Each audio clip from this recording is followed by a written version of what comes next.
The Israeli occupation forces have mounted several incursions into the Gaza Strip. Let's see the coverage of our correspondent Huda Hegazi.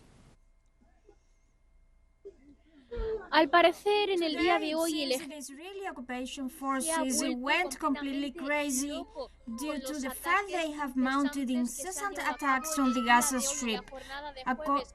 According to the latest briefing issued by the Civil Defense Corps, Israeli forces have launched over 20 strikes on the Gaza Strip, 15 of these incursions just in the northern area. In the Gaza Strip. Firstly, let's refer to the 15 attacks on the Gaza City, where Israeli forces have targeted mainly the areas of Al-Zaytun, Al-Daraj, and Al-Shijaiya, and even in the Al-Shati refugee camp. In sum, the death toll of those 15 aggressions was around 40 Gazans.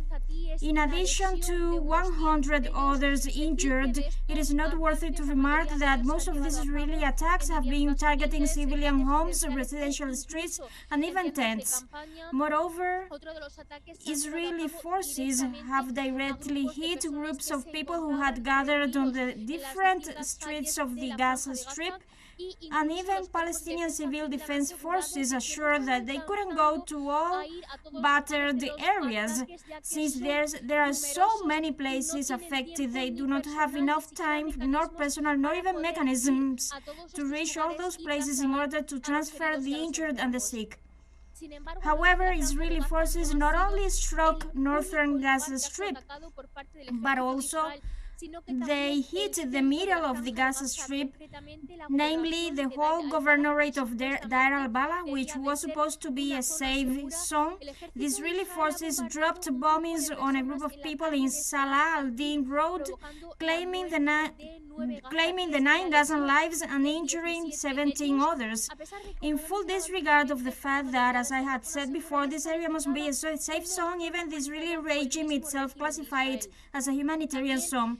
Likewise, the Israeli forces attacked both Baraj and Nusayrat refugee camps, hitting at least 2 civilian homes, bringing about 4 deaths. Besides, the most appalling massacre committed by the Israeli army occurred in the governorate of Khan Yunis, specifically in the Al-Mawasi area, a coastal area that the Israeli forces themselves described it as a humanitarian zone, so they had ordered Gazans to find shelter there. Notwithstanding, at around 1:45, the Israeli regime dropped shellings on an array of tents, setting a huge fire, which unfortunately claimed 12 Gazan lives and 20 others injured.